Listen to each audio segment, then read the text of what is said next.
وعلیکم ورحمۃ اللہ وبرکاتہ۔ درود پاک کی فضیلت حضرت عمر رضی اللہ تعالیٰ عنہ سے روایت ہے۔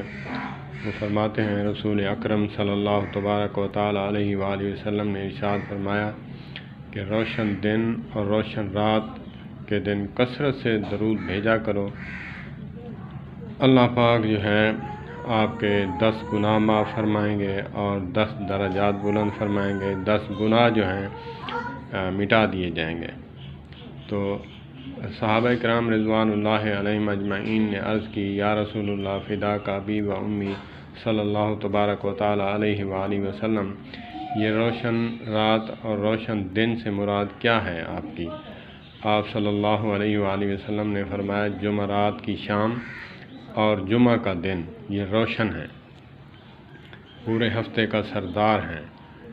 اس وقت جو ہیں اعمال پیش کیے جاتے ہیں، تو اس وقت جو ہیں آپ درود پاک پڑھا کرو۔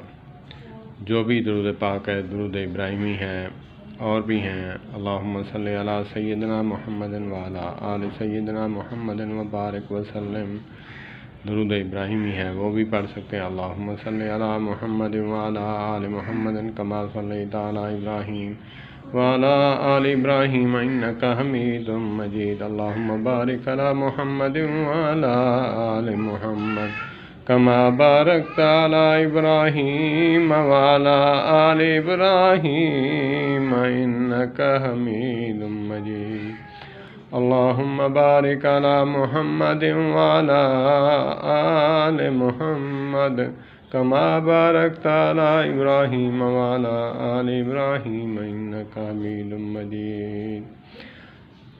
وہ دعا قبول نہیں ہوتی جس میں اول و آخر درود پاک نہ پڑھا جائے۔ ہماری تو نماز نہیں ہوتی جب تک کہ محمد و آل محمد پر ہم درود نہ بھیجیں۔